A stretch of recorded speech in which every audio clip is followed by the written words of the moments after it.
열왕기하 6장 1절부터 7절까지 말씀으로 소중한 걸 잃어버렸을 때라는 제목으로 하나님 말씀을 나누기 원합니다. 오늘 여러분과 제가 읽었던 열왕기하 6장 본문은 제가 예전부터 읽어보면서 참 이상한 본문이다. 그 엘리사의 제자들이 도끼질을 하다가 도끼 머리가 강에 빠졌는데 그거를 떠오르게 한 사건. 이게 뭐가 그렇게 중요한 건가? 하나도 안 중요해 보이는데 왜 도대체 이런 말씀이 있는 걸까? 여기 막 던진 나무에 무슨 깊은 의미가 있나? 떠오른 그 쇠뭉치. 이건 막 죄인가? 그 나무는 십자가인가? 제가 영적인 영해를 거부하긴 하지만 아무래도 무슨 의미가 생각이 안 나니까 신약과 연결시켜서 한 번이 언젠가 공부를 해봐야지 그런 생각을 했었던 그런 본문입니다. 오늘 이 본문을 저와 함께 조금 살펴보시면서 여기서 소중한 걸 잃어버렸다가 찾은 이 한 사람의 이야기를 통해서 하나님께서 여러분과 제게 알려주시고자 하는 귀한 교훈들을 우리가 꼭 배우게 되기를 원합니다. 오늘 우리 본문을 보시면요. 열왕기하 6장 1절에 보시면은요. 대언자들의 아들들이 엘리사에게 이르되 이제 보소서 우리가 당신과 함께 거하는 곳이 우리에게 너무 좁으니 청하건대 우리가 요르단으로 가서 거기서 각 사람이 제목 하나씩을 취하여 거기에 처소를 만들고 거기에 거하사이다. 이런 말을 하는 것을 보게 됩니다. 여기 보면 대언자들의 아들들이라는 표현이 나옵니다. 대언자들의 아들들. 저는 몰랐었어요. 대언자들의 아들들인가 대언자들이 있었고 그 사람들이 아들들인가 보다 했는데 이게 그게 아니더군요. 대언자들의 아들들이란 이스라엘에 있었던 대언자가 되기 위한 혹은 대언자로서 역할을 하고 있는 그 젊은 청년들의 그룹을 대언자들의 아들들이라고 표현했다는 사실을 알게 되었어요. The schools of prophets, well-established institutions. 이 당시 이스라엘에요. 지금 BC 850년경 엘리사가 활동하던 그 시기인데 이 시기에는 이스라엘에서 이 모세율법을 가르치고 그것을 이렇게 실천하고 함께 모여서 공부하고 이런 그 대언자 수업을 받는 사람들의 청년들이 있었다고 합니다. 지금으로 치자면 마치 목회자가 되기 위해서 신학교에 간 그 신학생들처럼 그 신학생들의 그룹이라고 할까요? 그런 거가 있었어요. 그래서 이 대언자들의 아들들이란 말은 technical term이래요. technical term referring to the members of a prophetic order or guild. prophetic guild. 이 그 대언자들의 그룹들이 있었던 거예요. 그래서 진짜로 그 피지컬리 아버지와 아들 있는 그 아버지 아들 관계가 아니고 sons of prophets, 대언자들의 아들들이란 그런 것을 가리키는 것을 알게 되었습니다. 그래서 당시 이스라엘은요, 몇 그룹의 이 대언자들 그룹이 있었습니다. 오늘날 무슨 학파처럼. 첫 번째가요, 베델. 중요한 건 아니지만 좀 살펴보는 시간을 앞으로 갖기 어려울 것을 한번 잠깐 보겠습니다. 열왕기하 2장 3절을 보시면 베델에 있던 대언자들의 아들들이 엘리사에게 나와 이런 말이 나옵니다. 베델이란 도시에 이 대언자들의 그룹, 신학생들이 모여 있었어요. 그리고 열왕기하 2장 5절에는 여리고에 있던 대언자들의 아들들, 여리고가 또 한 장소였고요. 열왕기하 4장 38절 보시면 길갈이라는 도시에 이르렀는데 거기서 대언자들의 아들들이 어쩌고저쩌고 하는 말이 나옵니다. 그리고 또 하나 5장 22절을 보면 에브라임의 산지에 에브라임 산에서 온 대언자들의 아들들. 그래서 이 대언자들의 아들들이란 표현은 열왕기 상에 한 번만 나오고 나머지 전부 열왕기 하에만 나오는데 이것은 그 신학자들이 얘기하기를 well-established institution. 이 엘리야가 대언자 마스터였고요. 그 엘리야의 그 후임으로 엘리사가 대언자 마스터가 됐죠. 이 엘리사를 마스터, 선생님, 랍비처럼 두고 있는 대언자들 젊은 청년들 그룹이 있었는데 각 도시에 이렇게 모여 있었다고 하는 것을 우리가 보게 됩니다. 이들은요, 꼭 여러분이 아시는 것처럼 수도원과 좀 다르긴 한데, 수도원이 왜 곳곳에 있어서 거기서 하루 종일 말씀 보고 연구하고 기도하고 그랬던 사람들이 있었던 그 수도원처럼 이들은 주로 모여 살았는데, 모여 살기 위해서 꼭 그 신학교에 신학생들을 모여 살기 위해서 기숙사를 짓는 것처럼 이들이 따로 기숙사를 지어서 살기도 하고, share the common table, 그러니까 함께 식사를 하고. 그렇지만 어떤 사람들은요, 결혼을 또 했어요. 열왕기하 4장에 보면 결혼한 사람들이 나옵니다. 그러니까 결혼이 금지되어 있는 로마 가톨릭 천주교의 수도승들과는 달라요. 어쨌거나 이들은 성경을 공부할 뿐 아니라 실제로 직접 그들의 마스터와 함께 먹고 자고 하면서 진정한 제자가 되려고 했던 그런 사람들인 것을 보게 됩니다. 자, 그래서 이 사람들, 대언자들, 신학생들인 거죠. 대언자들의 아들들이 엘리사에게 이르되, 이제 보소서 우리가 당신과 함께 거하는 것이 우리에게 너무 좁으니. 이 엘리사가 하나님의 일들을 능력 있게 선포하고 막 놀라운 역사를 일으키고 막 이러니까 이들을 따라서 모세율법을 배우고 하나님의 전적으로 들여진 종이 되어서 살아가고자 하는 이런 대언자들이 점점 많아진 거죠. 그러니까 이들이 함께 모여서 사는 그 숙소가 좀 좁아진 겁니다. 그래서 이곳이 우리에게 너무 좁으니 2절에 보시면 청하건대 우리가 요르단으로 가서, 요단강이 있죠. 요단강에서 가장 가까운 것이요, 여리고예요. 요단강 건너자마자 여리고가 나오거든요. 그래서 성경학자들은 우리가 요르단으로 가서 거기서 각 사람이 제목 하나씩을 취하여 처소를 만들고 거기 삽시다 말하고 있는 이들이 여러 그룹 중에서 그 여리고에 있었던 그 대언자들의 아들들 그룹, 그 신학생들 그룹이었다고 생각을 합니다. 그렇게 이제 우리 이제 너무 많아져서 좁으니까 우리 요단강 근처로 가서 거기에다가 이제 기숙사를 만들어서 거기에 삽시다. 그렇게 얘기한 거죠. 그랬더니 엘리사가 응답하되 너희는 가라. 그래, 그렇게 하자 한 거죠. 3절 보십시오. 한 사람이 이르되 원하건대 흡족히 여기시고 당신의 종들과 함께 하소서 하며. 이제 가서 너희들이 만들어라 이렇게 할 수도 있는데 이들이요, 선생님과 존경하는 그 교수님과 함께 가고 싶었어요. 그랬더니 성경에 나오는 게 엘리사가 상당히 무뚝뚝하고 막 그런 거를 여러분 느끼셨는지 모르겠는데 이렇게 탁 매몰차게 거절할 법도 한데 그러지 않는 것을 봅니다. 그가 응답하되 너희는 가라 하니 함께 하소서 하며 3절 끝에 그가 응답할 때 내가 가리라 하고 그래 같이 가자 한 것입니다. 그리고 4절에 보시면 이에 그가 엘리사가 그들과 함께 대언자들 아들들 그 신학생들과 함께 가니라. 그들이 요르단에 이르러서 나무를 베더라. 자, 당연히 요즘 같으면 어떤 그 건물을 하나 지으려면 컨트랙터를 고용하거나 그 전문가들을 고용해서 집을 짓겠죠. 그렇지만 당연히 이 당시에는 그렇게 하지 않은 거죠. 그래서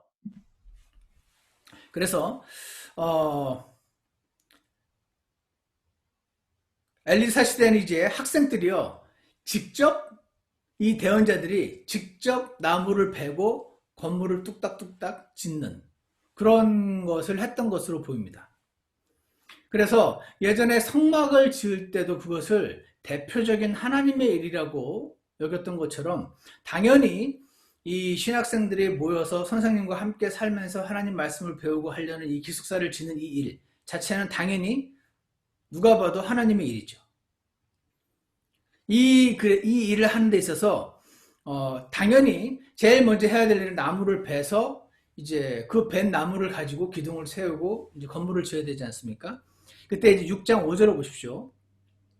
그러나 한 사람이 제목을 벨 때에 나무를 벨 때 도끼 머리가 물속에 떨어졌으므로 그가 외치르되 아 슬프다 주인이여 그것은 빌려온 것이니이다 하니. 자, 당시에요 도끼 머리는 쇠죠, 아이언. 그리고 그 나무는 이제 그 손잡이는 나무죠 보통. 그래서 나무에다가 이 아이언 그 도끼 머리를 연결시켜서 하는데 이걸 막 하다 보면은 이게 사람이 최선을 다해 만들었긴 했지만 요즘 거 같지가 않으니까 이게 머리가 이제 무거우니까 떨어져 나가는 거죠. 그래서 신명기 6장, 신명기 말씀에 보면 6장 말씀에 보면은 이 도끼 머리가 떨어져서 사람을 죽일 경우에 그 경우 어떻게 하고 도피 도시로 도망을 가라 이런 규정이 나온 걸 보면은 꽤 흔히 일어나는 그런 일이었던 것을 알 수가 있어요. 자, 그래서 이 신학생이 도끼를 빌려온 거죠. 당시에요. 여기 보면 아이언이라고 되어 있는데 도끼 머리가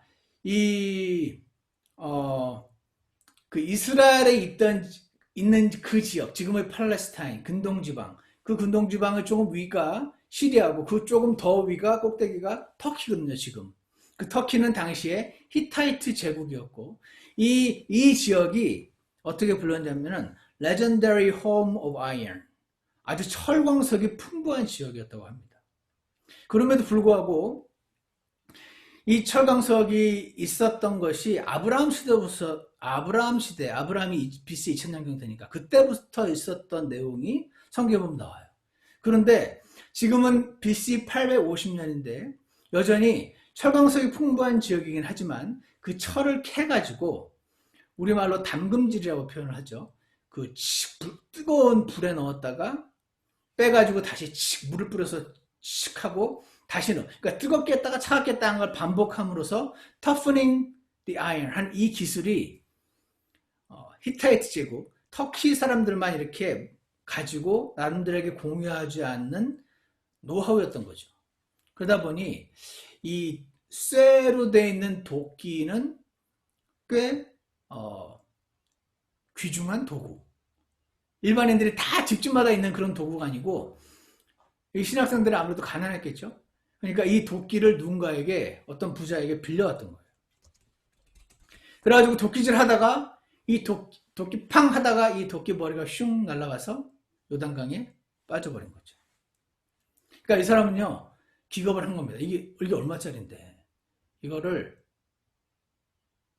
그 빌려온 그 주인에게 돌려줘야 되는데 그래서 이 사람이 이렇게 외치죠. 아 슬프다 주인이요 그것은 빌려온 것이니이다. 이 가난한 신학생은요 도끼 머리가 날아갔으니까 이제 나무를 벨 수도 없죠. 그래서 이 하나님의 일을 할 수가 없게 된 거죠.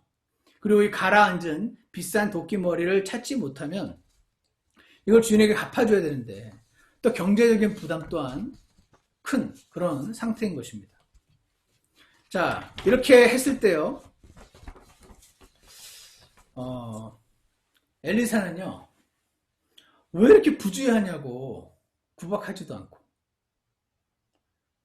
그냥 아무 말 없이 도끼 머리가 가라앉은 그 자리가 어디냐고 물은 다음에 그 자리에다가 이렇게 나무 가지를 던져요. 그래서 6장 5절에 보시면 6절에 보시면 하나님의 사람이 이르되 그것이 어디에 떨어졌느냐 하매 그가 그에게 그곳을 보여주므로 그가 나뭇가지를 베어 거기에 던지니 그 쇠가 떠오르니라. 그 자리에다가 나뭇가지를 베서 던졌더니 그 쇠뭉치가 떠오른 것입니다. 엘리사는 지금 아주 한 신학자가 이렇게 표현하더라고요. Quiet miracle. 아주 조용하면서 소소한 기적을 지금 일으키고 있습니다. 나뭇가지를 던졌는데 쇠뭉치가 왜 떠오릅니까? 말이 안 되죠. 근데 그렇게 한 거예요, 지금. 그렇게 해가지고 이 신학생 입장에서는 대언제의 아들 입장에서는 굉장히 시리어스할 수도 있는 그렇지만 뭐 사람이 죽은 것도 아니고 대단치 않을 수도 있는 엘리사 입장에서 볼 때는 그런 상황에서 전혀 구박하지 않고 다그치지도 않고 조용히 문제를 quiet miracle을 해주는 엘리사를 발견을 하게 됩니다. 그래서 a quiet miracle was done from a powerful God. 하나님이 하신 거죠. 누굴 통해서? Through a compassionate servant. 다른 사람, 그 신학생의 그 조급한 마음, 그 막 당황한 그 마음을 공감을 해주는 거죠. 이 compassionate servant가 quiet miracle을 일으켜서 이 문제를 해결해 준. 그래서 여기까지가 오늘 우리가 읽었던 본문입니다. 여기서 우리가 배울 수 있는 것이 무엇인가? 첫 번째는요. 우리가 갖고 있는 소중한 것은 전부 하나님이 빌려주신 것이다 하는 것입니다. 우리가 갖고 있는 소중한 것은 전부 하나님이 주신 것, 하나님이 빌려주신 거다 하는 것을 보게 됩니다. 고린도전서 4장 7절에 이런 말씀이 있어요. 내가 가진 것 중에 받지 아니한 것이 무엇이냐? 이제 내가 그것을 받았을진데 어찌하여 그것을 받지 아니한 것 같이 자랑하느냐? 이런 말씀이 나옵니다. 여러분과 제가 가진 소중한 것 뭐가 있죠? 여러분 머리가 좋으신 분들, 좋은 머리 하나님이 주셨다는 거죠. 여러분과 제가 선택한 거 아니잖아요. 여러분의 그 좋은 미술적인 재능 하나님이 주신 거예요. 타고난 거 아닙니까? 좋은 음악적인 재능 그것도 타고나는 겁니다. 여러분들 중에도 유머 감각이 있죠. 이것도 좋은 하나님이 빌려주신 겁니다. 유머 감각 많이 사용하십시오. 좋은 운동신경 어떤 사람은 조금만 배워도 운동 잘하잖아요. 운동신경 이것도 인생을 이렇게 퀄리티를 높여주는 그런 거 아닌가요? 여러분이 지금 건강하신가요? 좋은 건강. 제가 예전에 그 오른쪽 종아리 파열을 한번 해봤더니 갑자기 화장실 가는 것부터 해서 모든 게 다 불편하더라고요. 운전을 못하니까. 건강. 이것도 하나님 주신 거죠. 이 모든 거 전부 하나님이 주신 거다. 이 대언자들의 아들들 중 한 명이 빌려온 그 도끼자루처럼 우리가 갖고 있는 그 소중한 거는 전부 하나님이 주신 거다는 것입니다. 제가 한번 생각했습니다. 또 뭐가 있을까? 날카로운 판단력 있으십니까? 당신이 그 날카로운 판단력으로 비즈니스를 잘 하실 수도 있죠. 그거 하나님 주신 거 아닌가요? 열심히 노력해서 받으셨나요? 근데 그 열심히 노력할 수 있는 건강과 환경과 여건과 이것도 하나님 주신 거잖아요. 당신이 그 훌륭한 소셜 스킬 뭐 사람들하고 너무 잘 지내고 그 소셜 스킬이라고 하잖아요. 소셜 스킬 그것도 하나 받은 겁니다. 좋은 직장이 좋으신가요? 그것도 받으신 거죠. 좋은 학교를 졸업하셨나요? 여러분 열심히 공부해서 들어가셨나요? 근데 여러분 건강 뺏어가 버리시면 공부할 시간이 없어서 거기 못 들어갔을 거 아니에요. 좋은 아내 이것도 선물 아닙니까? 좋은 남친, 좋은 여친 이거 하나님이 선물로 주신 겁니다. 누리십시오. 또 뭐 있을까요? 여러분과 저희 자녀들 하나님 선물이죠. 또 뭐 일할 수 있는 기회. 사람이 일할 그거를 잊어버려 보고 나면 알잖아요. 일할 수 있는 이게 되게 좋은 거구나. 일할 수 있는 기회. 좋은 말씀을 들을 수 있는 기회. 이거 전부 하나님이 주신 겁니다. 소중한 겁니다. 미국에 이렇게 지금 머물 수 있는 기회? 어떤 분은 나 미국에 있는 거 싫은데 돌아갈까 이런 생각도 하시겠지만 어쨌거나 지금 여기에 머물 수 있는 것 자체가 좋은 기회 아닙니까? 그리고 아이들과 지금 함께 이렇게 있을 수 있는 시간. 이것도 하나님이 주신 소중한 거죠. 좋은 교회. 좋은 교회 식구들. 여러분의 그 돈, 재물. 여러분이 돈과 재물뿐 아니라 사람들이 인정해 주는 거, 존경 이런 거 전부요.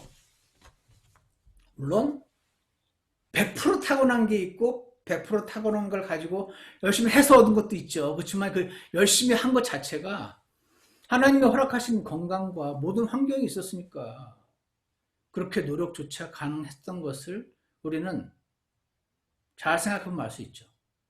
그래서 요한복음 3장 27절에서 보시면 하늘에서 주지 아니하시면 하나님이 주지 않으시면 사람이 아무것도 받을 수 없느니라 이런 말씀을 하시죠.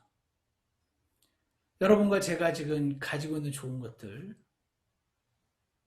이 모든 것들 하나님이 주지 않으시면 받을 수 없다. 그래서 감사해야죠. 받았으니까. 받은 거니까요. 세상에 받은 걸로 자랑하는 사람이 제일 바보잖아요. 좀 바보 아니야? 받았으면서 지가 한 것처럼 그래. 그러니까 감사해야 되고요.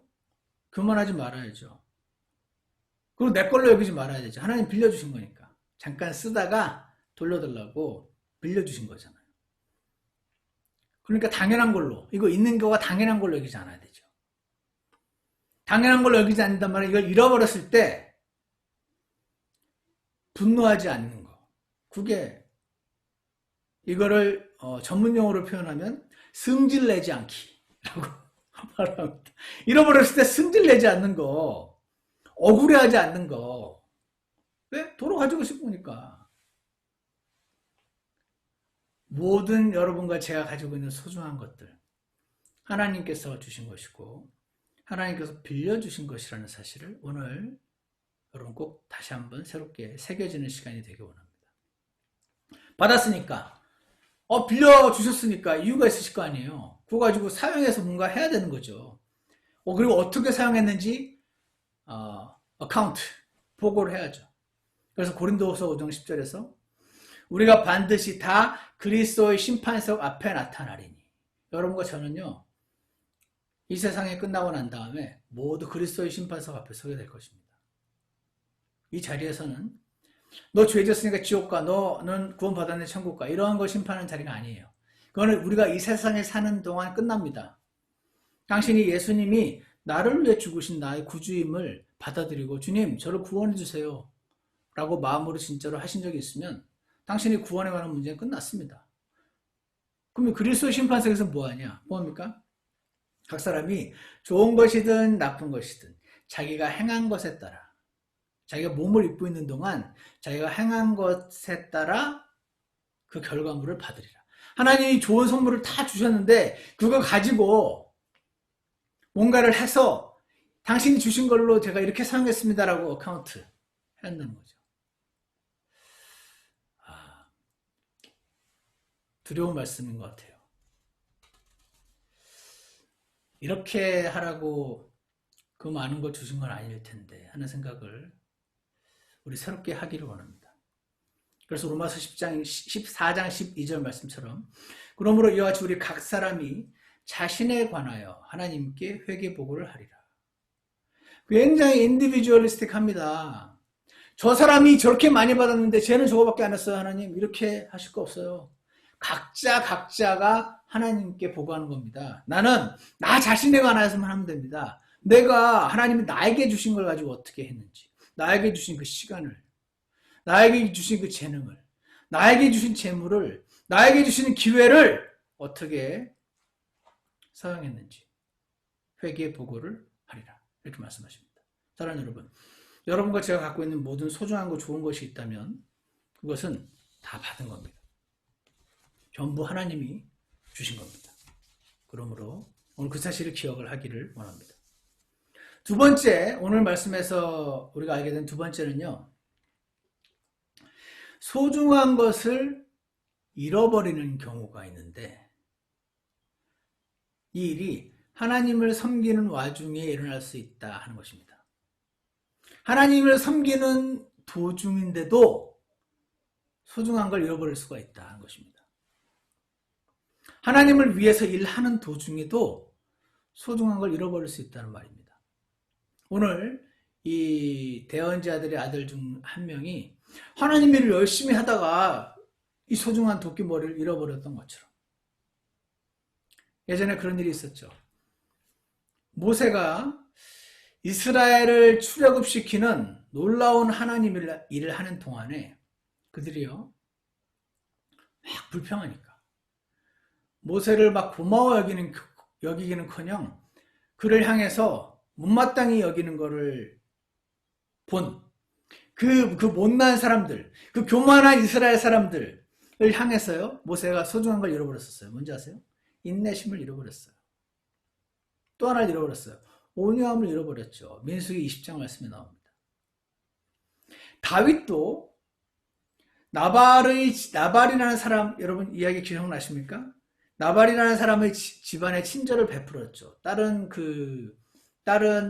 군인들은 그 부잣집 그 양떼 몰래 훔쳐서 서리해 먹기도 하고 그 종들 막 주먹으로 협박해가지고 뭘 뜯어내기도 하고 막 이랬던 것이 일반적인 관행인데 다윗은 그 나발의 집안에 친절을 베풀어줬거든요. 근데 나발은 고마운 걸 몰랐어요. 그 배은망덕함으로 인해서 다윗이 아주 소중한 걸 잃어버렸었죠. 뭐죠? 자제력을 잃어버렸습니다. 그들을 긍휼히 여기는 마음 잃어버렸었습니다. 셀프 컨트롤, 자제력, 긍휼히 여기는 마음, 사랑. 이거 원래 다윗 안에 많이 있던 건데 잊어버렸습니다.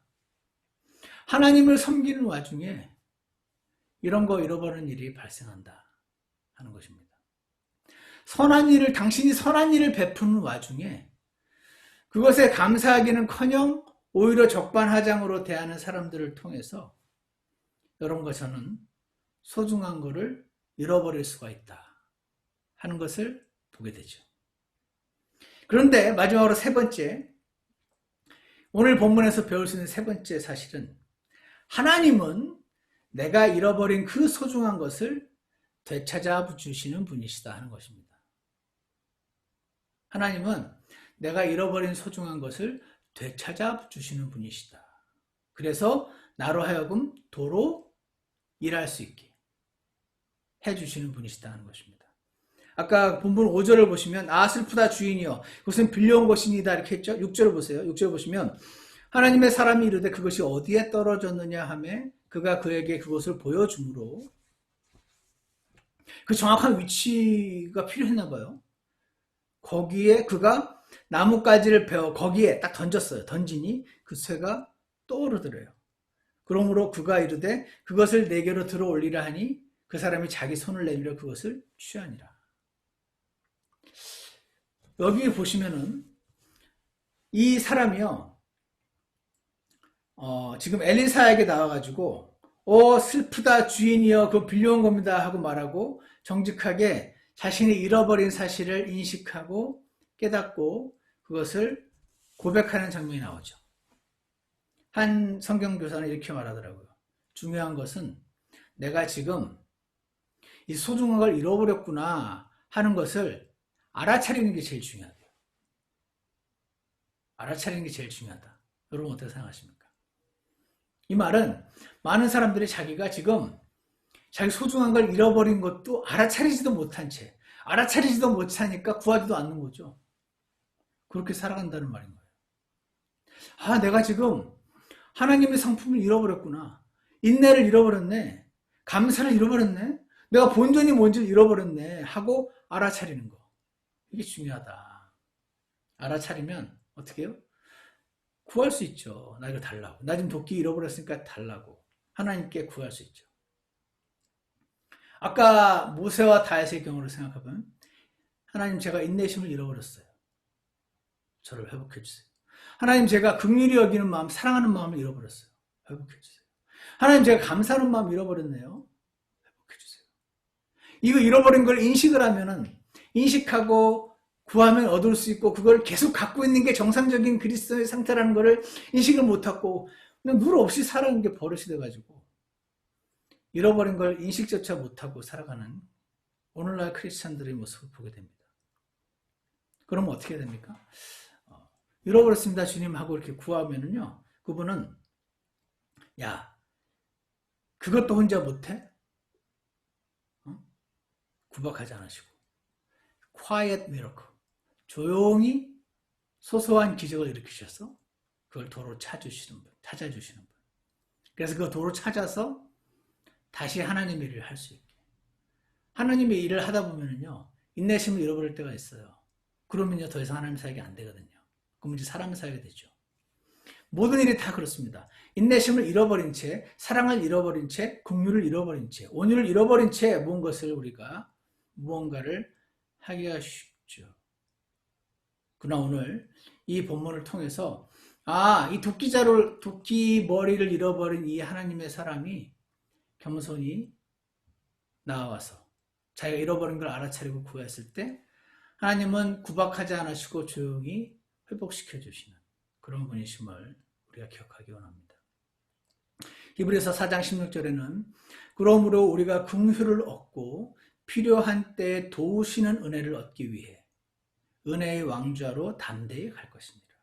은혜의 왕좌, 우리가 그 왕좌 앞에 엎드리고 구하면 하나님께서 꾸짖지 아니하시고 넘치도록 베푸시는 그 하나님께 나아가기 원합니다. 히브리서 12장 1절에 이런 말씀이 있습니다. 그러므로 증인들이 이렇게 큰 구름을 이루며 또한 우리를 둘러싸고 있으니 모든 무거운 것과 쉽게 우리를 얽어매는 죄를 우리가 떨쳐버리고 크리스천으로 살다 보면요. 구원도 받았죠. 목욕을 싹 했어요. 근데 매일매일 살아가는 이 주변 환경이 사람들도 너무 더럽고 길바닥도 너무 더럽고 계속 이게 더러워지는 겁니다. 모든 무거운 것이 계속 달라붙습니다. 그래서 이 크리스찬으로서의 길을 가는 것이 이렇게 무거운지 모르겠습니다. 막 너무 무거워집니다. 너무 쉽게 죄가 막 얽어맵니다. 미움과 분노와 증오와 시기와 질투 이게 다 자꾸 얽어맵니다. 이게 얽어매면 내가 너무 무겁고 이 몸이 자유자재로 안 움직여져서 하나님이 지금 경주를 달리라고 나를 경주장 앞에 놓으셨는데 달릴 수가 없는 거예요. 그래서 우리가 이걸 떨쳐버리고 인내로 우리 앞에 놓인 경주를 달리며 12장 2절 히브리서 우리 믿음의 창시자시요 완성자이신 예수님을 바라보자. 예수님을 바라보자는 예수님을 기억하라는 것이죠. 그분이 무슨 일을 하셨나요? 그분께서는 자기 앞에 놓인 기쁨으로 인해 십자가를 견디사 그 수치를 멸시하시더니 예수님의 십자가는 예수님께서 수치였습니다. 모든 인류에게 온 인류를 창조하시고 하늘과 땅을 창조하신 분으로서 마땅히 제시받고 존경받고 우러러 봄을 받아야 되는 예수님께서 완전히 실오라기 하나 걸치지 않고 벌거벗은 모습으로 죄인들이 죽는 십자가인데 그것도 극악무도한 로마 시민권자들은 절대로 당하지 않는 그 십자가형에 달려서 그게 또 나무잖아요. 유대인들은 또 나무에 달린 자는 하나님의 저주를 받은 자래요. 이것은 하나님의 예수님 입장에서 십자가의 고통도 고통인데 엄청난 수치인 겁니다. 수치. 근데 이 수치를 멸시하시더니 이것까지 꼭 뭐 과정인데 뭐 나는 하나님께서 나에게 정하신 길을 걸어가는 과정 이거 다 원래 거쳐야 되는 건데 그러니까 그 앞으로 받을 그 영광을 바라보시고 지금 당장 내게 다가온 십자가를 견디시고 그 수치를 멸시하셨대요. 이제 하나님의 왕자 오른편에 앉으셨느니라. 죄인들이 자기를 대적하여 이처럼 고역한 것을 견디어내신 분을 깊이 생각할지니 이것은 너희가 생각 속에서 지치고 기진하지 아니하게 하려 함이라. 사랑하는 여러분, 소중한 거 잃어버리는 거 하나님을 섬기는 와중에 일어날 수 있습니다. 근데 제일 중요한 것은 내가 지금 이거 잃어버렸네. 요즘 없는 채로 이렇게 살아가는 게 이게 정상이 아니네 하고 알아차리는 게 제일 중요하죠. 이거 주님의 은혜가 필요합니다. 그래서 주님께 구합시다. 그래서 하나님께 나아가기 원합니다. 하나님은요, 내가 잃어버린 소중한 것을 되찾아 주시는 분이십니다. 소중한 걸 잃어버렸을 때 주님 제가 잃어버렸습니다 라고 고백할 때 핀잔 주지 않으시고 넘치게 주시는 하나님께 나아가시는 저와 여러분이 되기 원합니다. 소중한 것을 잃어버렸을 때 기억해야 될 첫 번째, 하나님이 다 주신 거다 하는 거고, 두 번째, 하나님 섬기면서 일어날 수 있는 일이다. 오히려 하나님 섬기면서 잘 일어난다. 하나님이 이거 안 막아주신다. 왜? 이거 잃어버린 거 깨닫고 하나님 앞에 나아오는 사람들, 하나님과 함께 얘기하는 사람들, 친구들 얻으시고자 하는 것이 하나님 뜻이기 때문에 그래요. 소중한 걸 잃어버렸을 때 여러분이 지금 무엇을 잃어버렸는지 주님께 한번 여쭤보시기 바랍니다.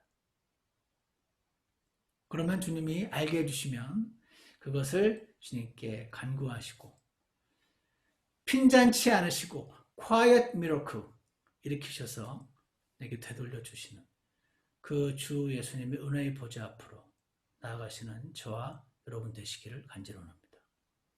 하나님의 축복을 많이 얻으시고 하나님의 성품이 여러분과 저의 인격이 되는 그런 세상이 떠들썩한 기적 말고 quiet miracle 여러분과 제게 날마다 계속해서 일어나게 되기를 주 예수님 이름으로 축원합니다.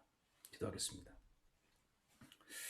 사랑과 은혜가 풍성하신 하나님 아버지, 오늘 어떤 사람이 도끼 머리를 강에다 잃어버려서 엘리사에게 나왔을 때 엘리사가 건져주는 이 말씀을 통하여 오늘 우리에게 하나님 말씀을 주셔서 감사합니다. 주님, 제가 갖고 있는 모든 소중한 것은 전부 주님께서 빌려주신 것임을 이 시간 기억하기를 간절합니다. 그것은 우리가 잃어버리는데 하나님을 섬기는 도중에 잃어버릴 수 있는 것임을 주님 고백합니다. 그것을 무엇을 잃어버렸는지 빨리 알아차리게 주님 은혜를 베풀어 주시옵소서. 그리고 주님 앞에 나아갔을 때 회복시켜 주시는 조용한 기적을 일으켜 주시는 주님을 만날 수 있는 저희 모두가 되도록 축복하여 주시옵소서. 예수 그리스도 이름으로 기도드렸습니다. 아멘. 예, 우리 초청산송 다 같이 474장 마음이 지쳐서 기도할 수 없고 함께 부르시겠습니다. 474장 마음이 지쳐서 기도할 수 없고 2절, 1절, 2절 연속으로 부르신 다음에 잠시 기도하는 시간 갖고요. 마지막 2절 한 번 더 부르시면서 마치겠습니다. 474장입니다.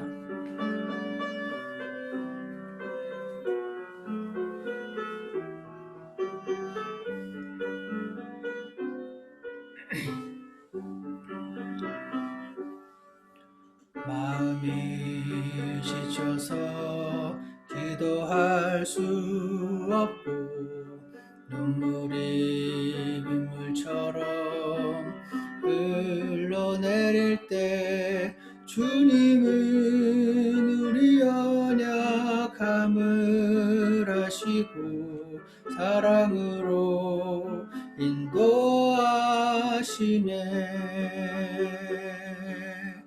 누군가 널 위하여 누군가 기도하네. 내가 홀로 외로워서 마음이 무너질 때 누군가 널 위해 기도하네. 우리의 마음이 지쳐 있을 때에 갈보리 십자가를 기억합니다. 주님은 우리 외로움을 아시고 내 마음에 기쁨 주시리. 누군가 널 위하여 누군가 기도하네. 내가 홀로 외로워서 마음이 무너질 때 누군가 널 위해 기도하네. 이 시간을 잠시 동안 오늘 주신 하나님 말씀에 반응하셔서 잠시 기도하는 시간을 갖겠습니다. 여러분과 제가 하나님을 섬기는 동안 소중한 걸 잃어버릴 때가 옵니다. 인내심, 재물, 존경, 많은 걸 잃어버릴 때가 오는데 그때 하나님께 나아가서 잃어버린 것을 간구하고 조용히 되찾아주시는 주님의 은혜를 누리는 시간이 있기를 원합니다. 잃어버린 거 뭔지 물어보는 시간이 잠시 있기를 원합니다.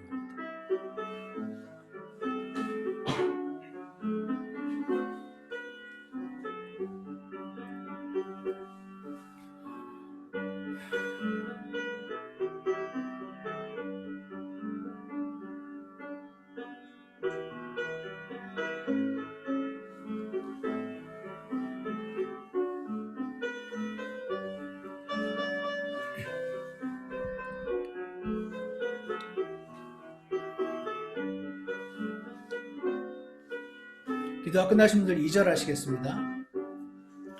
우리의 마음이 지쳐 있을 때에 갈보리 십자가를 기억합니다. 주님은 우리 외로움을 아시고 내 마음에 기쁨 주시리. 누구 위하여 누군가 기도하네. 내가 홀로 외로워서 마음이 무너질 때 누군가 널 위해 기도하네. 하나님 아버지, 자신 앞에 놓인 영광을 바라보시고 십자가를 견디시고 수치를 멸하시고 지금 하나님 보좌의 우편에 영광스러운 위치를 받으신 주 예수님을 기억합니다. 그리고 거기에 멈추지 않으시고 지금 계속해서 우리를 위해 중보 기도하시며 우리가 계속 외로워지고 지치고 연약해지고 기쁨을 잃어버리고 힘들어질 때 우리를 다시 일으켜 주시라고 하나님 앞에 중보 기도하고 계시는, 나를 위해 기도하고 계신 예수님이 계심을 이 시간 기억하고 오늘 하나님 앞으로 나아가기 원합니다.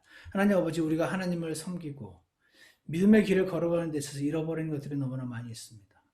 그 모든 것들, 무엇을 잃어버렸는지 깨닫게 하셔서 주님, 우리가 잃어버린 기쁨을, 감사를, 재물을, 기회를, 일할 수 있는 기회를, 이 모든 것들을, 긍휼의 마음을, 사랑의 마음을, 용서의 마음을, 인내심을 주님 앞에 나와서 간구하고 주님께서 회복시켜 주시는 기억을 얻을 수 있도록 도와주시옵소서. 예수 그리스도 이름으로 기도드렸습니다. 아멘. 예배를 마치겠습니다.